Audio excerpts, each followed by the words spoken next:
In this video, we're going to talk about Maimonides, Rabbi Moshe Ben Maimon, also known as the Rambam in Jewish circles. And he is, again, one of the early Rishonim. This is our second video, I should say, about the Rishonim. We talked the last time about the Rif, and we mentioned that the Rambam studied by the Rif's student, the Rimi Gash. Maimonides, Rabbi Moshe Ben Maimon, he's known as the son of Maimon, Maimonides. He was born in the year 1135 in Spain, I believe Cordova. Eventually, at about the age of 25, because of the conquering Almohad, I believe it was a Muslim extremist, they fled Spain and moved to Morocco, where they were for many years. Eventually, that also didn't work out, and him and his family, including his father, who was himself a tremendous scholar, they moved to the land of Israel. That didn't work out, and they go to Alexandria, Egypt, and eventually settle in Fustat, which is the old Cairo in Spain. Over there, Maimonides, he was supported by his brother after the passing of his father. He's supported by his brother David, who eventually, who was a merchant and would travel, and eventually died at sea in a boat. And the boat capsized, and he died. And they're leaving not only Maimonides penniless, but also devastated and grieving. Because of that, he decided to use his skills as a doctor rather than be supported as a rabbi, as he himself codified in his Code of Jewish Law that it was not permissible to take any money for the study of Torah.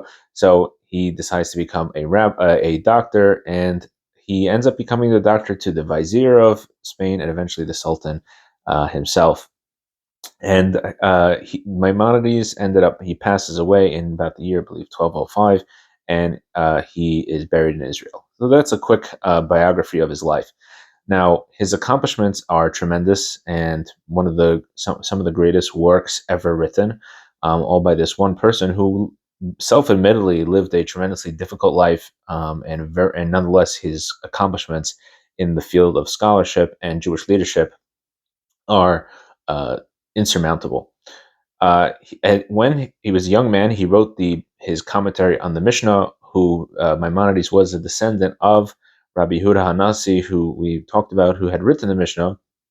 He wrote this commentary in Arabic, and pretty much on the run while they were running from Spain to Morocco as a very, very young man, in his 20s, basically. And he writes this, and it's published, and eventually makes its way throughout the Jewish world, and people start to really use this commentary on the Mishnah. And it's used till this day. Most people today, though, I don't know if the original Arabic is extant. I'm not sure, but it's printed in many Mishnayos. It's printed in Hebrew. And another thing that he does is he writes his philosophy, the Moreh Nevuchim, the Guide to the Perplexed, which it was a response to the Aristotelian style philosophy of the day that was extremely popular in Egypt and other parts of the Middle East. And he wanted to be able to show that Judaism was not just correct in a religious sense, but also in a logical, philosophical sense. And eventually, he gets to write his magnum opus, which is the Mishnah Torah. In the Mishnah Torah, Maimonides is one of the only ones who writes a code of Jewish law that takes the entire Torah. In other words, more modern codes, which we're going to talk about in the later videos, more modern codes focus on laws that are relevant in today's time, excluding, for example, laws about sacrifices in the temple, laws about the Sanhedrin in Jerusalem, things that, unfortunately, because of we're in exile, we don't have. But Maimonides covers the entire Torah, and he calls it Mishnah Torah, which literally means second to the Torah. In other words, and he says very clearly in his book that all you have to do is you have to study the Chumash, the 5 books of Moses, and you study this, and this has the entire oral law, and you're covered. which is a tremendous statement, but Maimonides really delivers. Until today, many Jewish laws, he's the only codifier of these laws, because later rabbis focused on the laws that were relevant only in galut, only in exile. Eventually, he was very criticized for this. He was criticized not only for his Moreh Nevuchim, which people saw as a, using philosophy. Philosophy was, as they say, treif. It was forbidden, and so he was criticized for using logic to prove the Judaism as the correct religion. And he was criticized for his Mishnah Torah, first of all, for taking such a, saying that this is, you only need to study this.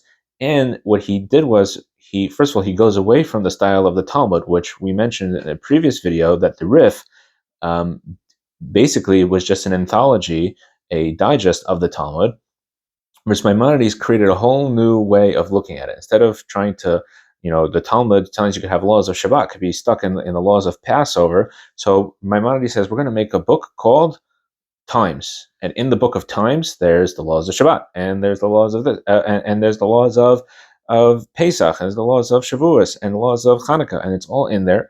And it's very organized, and it's very different than the style of the Mishnah and the Talmud. So he was very criticized for that, and he was criticized even more that he never wrote sources, because he made this book for everybody, whether you're scholarly or not. It was an independent book, and he felt that if you put sources, it would make this, it would make a whole debate and understanding. So, and trying to understand his book, so he said, I'm not going to write the reasons of the law, because if I write the reasons and my sourcing, it's going to confuse people. And later scholars, till this day, in trying to understand Maimonides and where he got his laws from, his own son delved into this, and trying to see why he picked one source over another, something that Maimonides himself never wrote. But it was a tremendous work, and it was criticized by many throughout different areas, even in the Sephardic lands of Iraq and Italy and other places. People even burned his books, and he was very criticized. And some people were probably just jealous, but we'll leave that for the historians to figure out. He also took very much interest in what was going on in the Jewish world. We have a very famous letter called Igeret Teiman, where he strengthening the Jewish community of Yemen, which was cut off for many years from the Jewish community at large, and for almost 800 years, Maimonides was their great rabbi, and they held on to and followed his rulings until very recently, because he took such a special interest in them and encouraging them, that they held on to him. And in fact, in the Kaddish prayer, where we say that God should bring Mashiach, and they would say, God should bring Mashiach in our days and in the days of Rabbi Moshe Ben Maimon. That was in their nusach, in their version of the prayers. Maimonides also wrote a Sefer HaMitzvot, which is a compendium to the Mishnah Torah, where he it goes through and names every single one of the mitzvot. And in the Mishnah Torah, in his magnum opus of Jewish law, he'll say, okay, and this is how many mitzvahs, this is how many laws are in this section, and we're going to go through and see which mitzvahs apply. Going back to his taking interest in other countries, he also was obviously very involved in his home country, in strengthening Judaism, in fighting off the Karaites, famously, people who did not believe in the oral law. He also took a great interest in the Jewish community in Iraq, in Spain, and Morocco, from whence he had come, and his name eventually goes through the whole world. When he passed away and was buried in Israel, they put on his tombstone, Mimoshe Lamoshe Lokam Kamoshe, from Moses to Moses, meaning from Moses of the Torah to Moses Maimonides, there had never been another Moses like him. And that is on his tombstone till this day. And it's a tremendous person, somebody who, like we said, he was a doctor and very well versed in the sciences. And his Jewish leadership affected people for hundreds and hundreds of years. And now over 900 years since his passing is still felt today. His influence and the influence of his books and his letters is still felt and still important in the Jewish world today.